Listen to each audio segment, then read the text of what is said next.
우리 하나님 말씀은 마태복음 6장 9절에서 11절 말씀 한 목소리로 같이 읽겠습니다. 우리 석절 말씀이니까요. 마태복음 6장 9절에서 11절입니다. 같이 읽겠습니다. 그러므로 너희는 이렇게 기도하라. 하늘에 계신 우리 아버지여, 이름이 거룩히 여김을 받으시오며 나라가 임하시오며 뜻이 하늘에서 이루어진 것 같이 땅에서도 이루어지이다. 오늘 우리에게 일용할 양식을 주시옵고. 아멘. 오늘 예수님께서 우리에게 일용할 양식을 달라는 기도를 하라고 계시는데, 요새 일용할 양식을 달라고 기도하는 사람이 있을까? 없을 것 같습니다. 왜냐하면 몇 시간만 알바를 해도 밥은 굶지 않고 살 수 있기 때문입니다. 몸도 안 좋고 직장을 구할 수 없어도 생활보호 대상자로 신청하면 국가에서 일정한 돈도 나오고 쌀도 나오고, 오늘날 이런 현실 속에서 살면서 일용할 양식을 구하라는 이 기도는 마음에 와닿지 않을 수 있다, 이런 말씀이에요. 그러나 여러분, 이 기도는 하루의 양식을 구하는, 매일매일 쌀 떨어지지 않게 해달라는 기도가 아닙니다. 더 깊은 의미가 있습니다. 오늘은 그것을 살피며 함께 은혜를 나누려고 합니다. 여러분, 우리는 평생 먹을 양식을 구하지, 주님이 가르쳐 주신 것처럼 일용할 양식을 구하지 않죠. 마태복음 6장 11절 말씀을 보면 오늘 우리에게 어떤 양식을 주옵시고? 일용할 양식을 주시옵고. 그러니까 평생에서 눈을 떼고 이 일용에 집중을 하라는 이 말씀은, 그러니까 이 첫 번째 이 기도는 우리의 부푼 욕망을 내려놓게 해달라는 그런 기도입니다. 여러분, 지금 한국은 경제적으로 매우 풍요로운 시대를 살고 있지만 이전보다 행복한가라는 질문에는 자신 있게 대답하는 사람이 많지 않습니다. 특히 우리나라는 OECD 국가 중에 34개의 국가 중에 행복지수가 무려 33위입니다. 자살률도 1위이고 점점 시간이 가면 갈수록 이 우울증 등 정신병이 점점 많아지고 있습니다. 영국의 싱크탱크인 NEF 신경제재단이 전 세계 143개국을 대상으로 행복지수를 산출했는데, 여러분, 만약에 물질적으로 풍요하면 더 행복해야 되지 않겠습니까? 그런데 경제 강국이라는 한국은 행복지수가 68위, 더 강국이라는 프랑스는 71위, 영국은 143개국 가운데 74위, 미국은 143개국 가운데 114위입니다. 여러분, 왜 잘 사는 나라들이 더 불행하다고 느끼는가? 물질이 풍요로워지면서 내 안에 있는 욕망도 더 부풀어 올랐기 때문입니다. 좀 더 가지고자 하는 그 욕망이 나를 불행하다고 느끼게 만들었다, 이런 말씀이에요. 사진을 잠깐 보여주시면 이게 책이거든요. 책 제목이 세계가 만일 100명의 마을이라는 책입니다. 그러니까 전 세계에 64억 명이 100명으로 축소되었다면 경제적인 문화적인 상태를 훨씬 더 쉽게 일목요연하게 비교할 수 있지 않겠느냐, 이런 책이에요. 그러니까 전 세계 인구가 63억이 아니라 100명이라면 이런 뜻이에요. 자, 세계가 만일 100명의 마을이라면 20명은 20%겠죠. 영양실조고 1%는 아사 직전의 상태입니다. 여러분, 자가용을 가진 사람은 100명 중에 7위 안에 드는 부자입니다. 그리고 100명 중에 1명만 대학 교육을 받았고 컴퓨터를 가진 사람은 2명에 불과합니다. 책의 내용이에요. 14명은 글을 전혀 읽지 못하는 문맹입니다. 그래서 이 책에 뭐라고 나와 있냐면, 그래서 냉장고에 먹을 것이 있고 지금 옷을 걸쳤고 지금 머리에 그 지붕이 가려져 있는 그 집에서 생활을 하고 있다면 이 세상 75%의 사람보다 더 풍요로운 생활을 하고 있는 것이다. 쉽게 말하면 전 세계 인구 중에 상위 25% 안에 드는 부자래요. 어떤 사람이요? 냉장고가 있고 냉장고를 열면 먹을 것이 있고 옷을 지금 걸쳤고 지붕 있는 집에서 잠을 자고 있다면, 그런데 거기다 대학까지 나왔다? 집에 컴퓨터까지 있다? 전 세계적으로 따지면 굉장한 선택받은 혜택을 입고 있는 그런 사람인 것이죠. 아닌데 나는 큰 거 안 바라고 지금보다 조금만 더 잘 살았으면 좋겠고 지금보다 조금만 더 수입이 있으면은 내 삶이 더 만족스러울 것 같은데, 여러분 그렇게 사람이 만족할 수 있을까요? 지금보다 조금 생활의 수준이, 경제적인 수준이 올라가고 지금보다 수입이 조금 더 많아지면 내 삶의 만족감이 조금 더 올라갈까? 성경은 만족할 수 없다고 답을 합니다. 전도서 5장 10절 말씀을 보면은 은을 사랑하는 자는 은으로 만족하지 못하고, 은은 돈이죠. 풍요를 사랑하는 자는 소득으로 만족하지 아니하나니 이것도 되도다. 소득이 뭡니까? 뭐 월급일 수도 있고 장사를 통해서 벌어들인 수익일 수도 있죠. 그러니까 그런 돈으로, 월급으로, 수익으로 그것이 좀 많아진다고 해서 만족할 수 있느냐? 만족하지 못한다는 것입니다. 자, 그러면 어떻게 해야 만족할 수 있냐면 고린도후서 3장 5절 말씀을 보면 그 끝에 뭐라고 되어 있습니까? 우리의 만족은 오직이에요. 오직 하나님으로부터 나느니라. 우리 스스로 노력으로, 재산 증식으로, 월급 상승으로 우리의 만족이 이루어지는 것이 아니라 하나님이 만족시켜 주셔야 만족할 수 있다는 것입니다. 그래서 가만히 이렇게 보면요, 좀 은혜를 받은 사람은 좀 적게 벌어도 누리는 게 적어도 감사가 나오고 만족하는 것은 그 은혜를 통하여 하나님이 만족시켜 주시기 때문입니다. 아멘. 그러므로 일용할 양식을 주옵소서, 이 기도는 점점 부풀어가는, 물질적인 풍요 속에 점점 부풀어가는 나의 욕망을 내려놓게 하옵소서. 그래서 오늘 내게 주어진 그 어떤 것에도 만족하며 감사하며 살게 하옵소서 하는 기도입니다. 우리 기쁨의 교회 성도님들은 하나님이 날마다 은혜 주셔서 부풀어가는 욕심이 점점 줄어들고 작은 것에도 감사하고 만족할 수 있는 그런 성도님들이 다 될 수 있기를 그리스도 예수의 이름으로 축원합니다. 아멘. 두 번째, 이 기도는요, 마태복음 6장 11절 말씀을 보면 오늘 누구에게요? 우리에게 일용할 양식을 주셨고, 여러분 나에게 일용할 양식을 달라고 기도하는 것이 아니라 주님이 우리에게 일용할 양식을 달라고 기도하라는 겁니다. 그러니까 이 기도는 두 번째, 나만을 위한 기도가 아니라 공동체적인 기도인 것이죠. 여러분, 예수님은 지금 나에게 일용할 양식을 달라고 기도하지 말고 우리에게 일용할 양식을 달라고 기도하라고 가르치고 계십니다. 내가 아닌 우리에게 일용할 양식을 달라. 그러므로 이 기도는 나의 필요뿐만 아니라 다른 사람의 필요에 대해서도 관심을 갖는, 책임감을 갖는 기도입니다. 여러분, 하나님은 공동체에 관심이 많으십니다. 공동체가 잘 되는 것에 관심이 참 많으십니다. 그래서 개인적인 기도보다 공동체가 합심해서 하는 기도에 더 빠르고 확실하게 응답해 주십니다. 그 이유가 뭡니까? 우리가 공동체에 그만큼 관심을 갖기 원하신다, 이런 말씀. 여러분, 애들도 클 때 보면은, 어릴 때는요 자기밖에 모릅니다.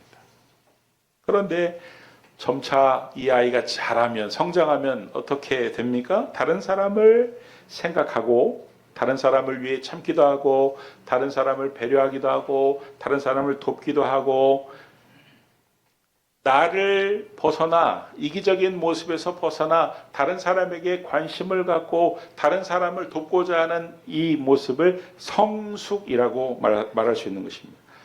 여러분, 신앙도 성숙해지면 어떤 뚜렷한 현상이 나타납니까? 이기심이 해체가 됩니다.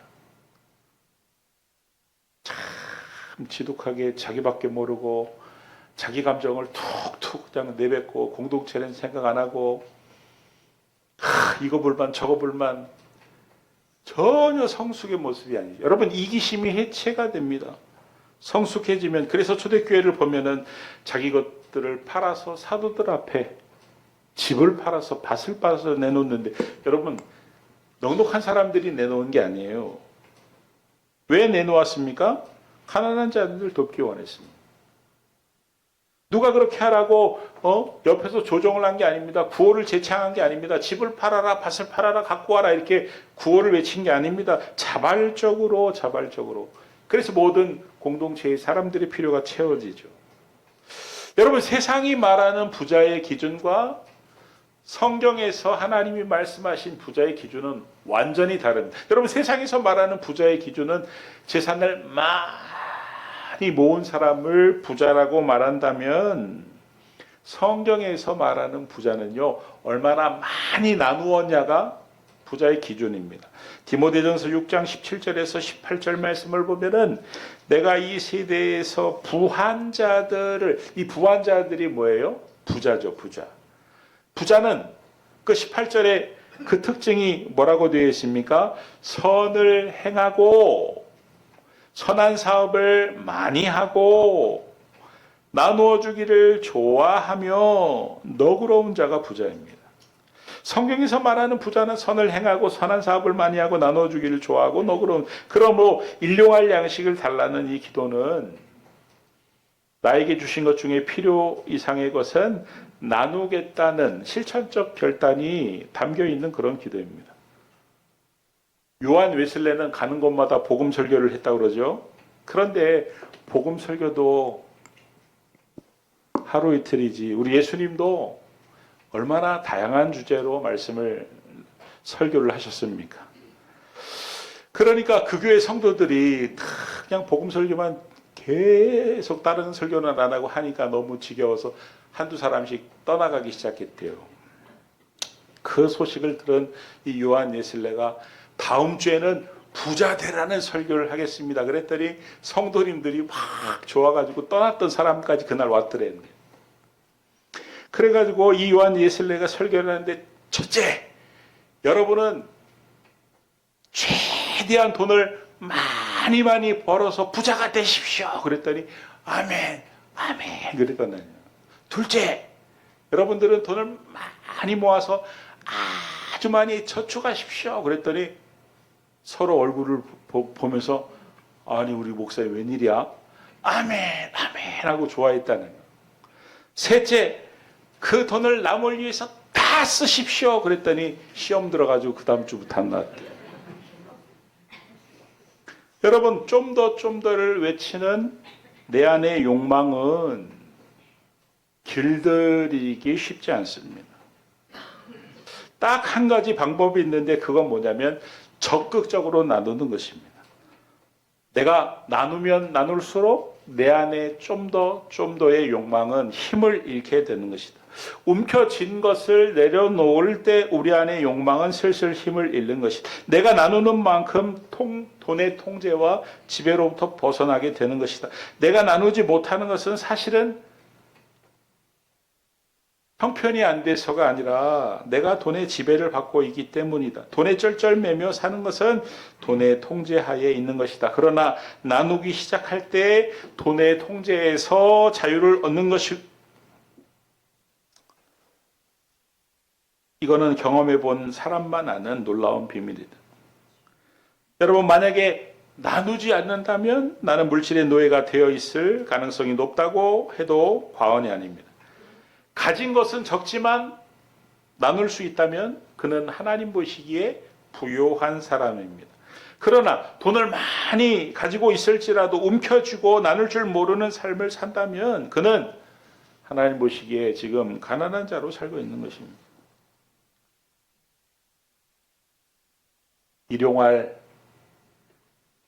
우리에게 일용할 양식을 주시옵고는 그러므로 나누는 사람이 되겠습니다. 하나님 보시기에 부요한 사람이 되겠습니다. 라는 기도다. 세 번째요. 마지막 마태복음 6장 11절 말씀을 다시 보면 뭐라고 시작합니까? 오늘 우리에게 일용할 양식을 주시오. 내일이 아니라 오늘의 초점이 맞춰져 있는 기도입니다. 그러니까 여러분 이 기도는 내일에 대한 염려를 하나님 앞에 내려놓겠다는 그런 기도이고 대단히 중요한 주제입니다. 여러분 우리가 염려에 사로잡혀 사는 이유가 다른 게 아니죠. 하나님보다 세상을 너무 열심히 바라보고 살고 있기 때문입니다. 내가 가진 것을 열심히 바라보거나 내가 나에게 없는 것을 열심히 바라보고 살고 있기 때문에 염려가 찾아오는 것이다. 염려가 커지는 것이다. 이러면서. 여러분 엘라 골짜기에서 이스라엘 백성들은 모두가 다 염려에 사로잡혔습니다. 모든 이스라엘 장수들은 거대한 골리앗을 바라보고 떨고 있었습니다. 골리앗에 집중하고 있는 동안 자신들이 골리앗에 비해서 얼마나 초라한 존재인지 자신들의 모습에 집중하고 있는 동안 그들은 염려에 사로잡혔습니다. 그런데 그곳에서 골리앗에게 시선을 빼앗기지 않는 유일한 사람이 있었는데 바로 다윗이었습니다. 다윗은 한 번도 하나님에게서 시선이 떠난 적이 없는 사람이었습니다.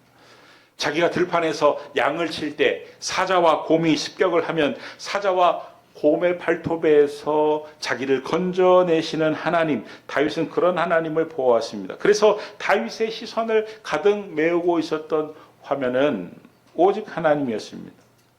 그런 다윗의 눈에 비친 골리앗은 그야말로 똥개 한 마리에 불과했습니다. 그래서 사울이 주는 갑옷과 무기를 다윗은 거부하고 물맷돌과 막대기만 갖고 나갔습니다. 골리앗이 그러잖아요. 내가 개처럼 보이냐고. 맞아요. 상황을 바라보고 사람을 바라보고 자기가 가진 능력만 바라보면 누구나 염려에 빠지게 되어 있습니다. 그러나 오직 하나님 한 분만을 바라보면 문제도 상황도 두렵지 않은 담대하게 되는 염려가 왔다가도 떠나가게 되는 그런 상태가 되는 것입니다. 그러므로 오늘 일용할 양식을 달라는 이 기도는 상황만 보지 않고 그저 그냥 미래에 함몰되어서 그냥 염려하지 않고 언제나 하나님만 바라보겠습니다. 염려하는 대신 기도하겠습니다. 이런 의미다. 이런 말씀이에요. 할렐루야. 아멘.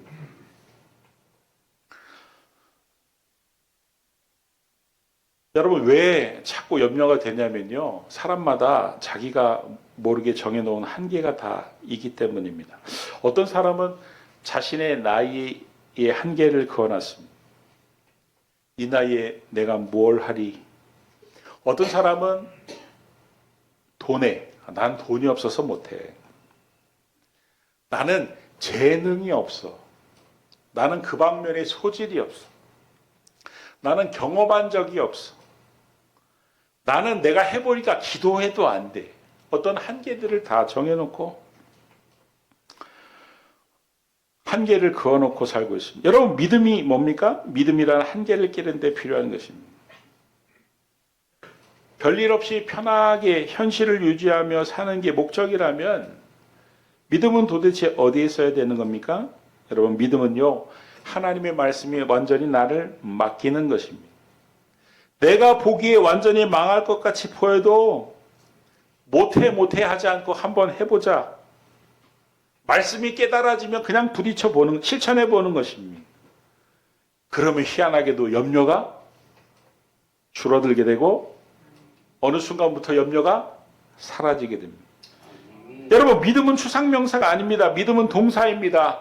하나님이 버리라고 하시면 버리고 떠나라고 하시면 떠나고 포기하라면 포기하고 기도하라고 하면 기도하고 하나님이 감동 주시면 하나님 은혜 주시면 한번 해보는 거예요. 부딪혀 보는 거예요. 그러면 능력이 나타나고 그러면 기적이 나타나는 것입니다. 아멘. 여러분 하나님의 말씀을 딱 듣는데 어느 순간 하나님이 나에게 감동을 어떤 때는요 나도 아파 죽겠는데 저 사람 위해서 아파서 힘들어하는 저 사람 위해서 기도하 그러면 그 사람 두고서 기도해 보는 거예요. 그러면 살아나요. 고쳐져요.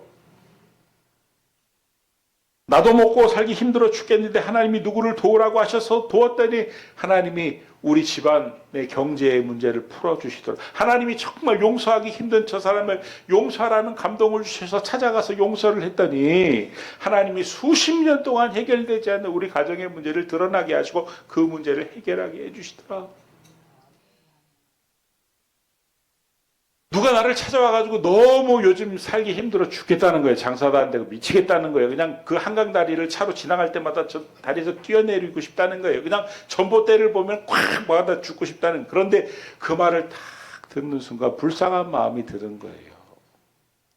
하나님이 그 자매를 위해서 기도하라는 마음을 주시는 거예요. 그래서 40일 동안 나를 위해서도 기도하지 않던 사람이 40일 동안 작정을 하고 새벽에 나와서 기도를 하고 30일 만에 그 자매를 찾아가 자매 사실은 내가 그 30일 전에 자매에게 그 말을 딱 듣는 순간 하나님이 나에게 감동을 쫙 주셔가지고 내가 지금 기도하고 있어. 10일 남았어. 내가 열심히 기도할 테니까 힘내.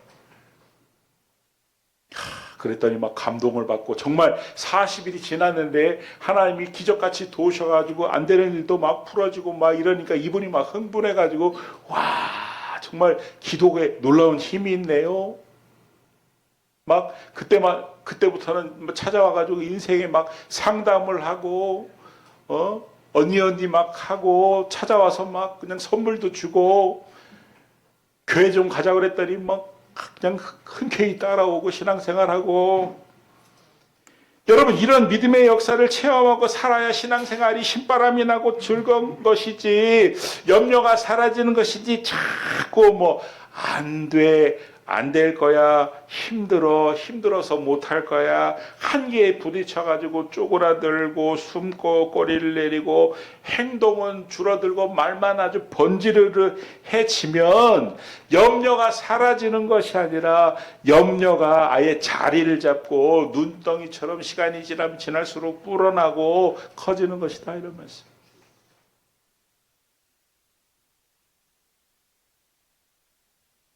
여러분 주기도문이 있는 마태복음 6장 후반부를 보면 주님은 염려하지 말라.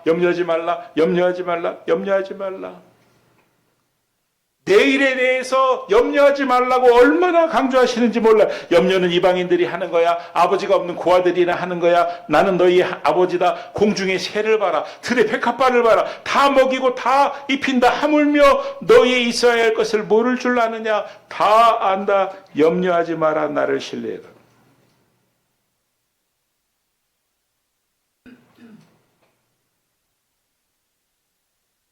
염려할 시간에 기도하라는 거예요. 오늘 우리에게 일용할 양식을 주셨고 오늘 내일이 아니라 오늘 내일은 나에게 맡기라는 거예요. 내일은 나에게 염려하지 말고 내일은 나에게 맡기라. 그러면 우리의 모든 필요를 채우신 하나님을 신뢰할수록 염려가 사라질 것이다. 흔들리지 않게 될 것이다. 하나님을 신뢰하고 최선을 다하면 점점 일이 잘 풀리는 그런 은혜를 반드시 주실 것이다. 아멘. 그런 하나님을 경험하며 살 수 있길 주의 이름으로 축원합니다. 아멘. 오늘 우리에게 일용할 양식을 주시옵고 이 기도는 평생이 아니라 일용 좀 더를 외치는 부푼 욕망을 내려놓고 매일의 하나님이 주시는 그 공급에 만족하며 감사하며 살게 해달라는 기도이고 우리에게는 다른 사람의 필요와 공동체에 관심을 갖고 움켜쥐지 말고 펼치고 나누고 베푸는 삶을 살게 해달라는 기도이고 오늘은 일어나지도 않는 내일 일 걱정하지 말고 염려하지 말고 내가 가진 것, 내게 없는 것, 상황을 바라보지 않고 오직 우리 시선이 하나님만을 바라보고 하나님만이 우리의 공급자이심을 신뢰하고 그래서 모든 염려로부터 벗어나는 그런 복된 삶을 살게 해달라는 기도인 것을 알고 오늘 우리에게 일용할 양식을 주시옵고의 의미를 확실히 깨닫고 신앙이 더욱더 성숙해질 수 있는 저 우리 모든 기쁨의 교회 성도님들이 다 될 수 있기를 그리스도 예수의 이름으로 축원합니다. 아멘. 기도하겠습니다. 하나님, 오늘 우리에게 일용할 양식을 주시옵고 그 의미를 다시 한번 생각하고 다시 한번 그 의미를 깨닫게 하시니 감사합니다. 아멘. 좀 더를 외치는 부푼 욕망을 내려놓고 매일의 공급에 감사하는 삶과 공동체에 관심을 갖고 움켜진 것을 나누고 베푸는 삶과 내일이 아닌 오늘을 바라보며 내일의 모든 염려를 주님께 시선을 고정함으로 모든 것을 맡기고 염려로부터 자유로운 그런 삶을 살게 하여 주시옵소서. 예수님의 이름으로 기도드립니다. 아멘.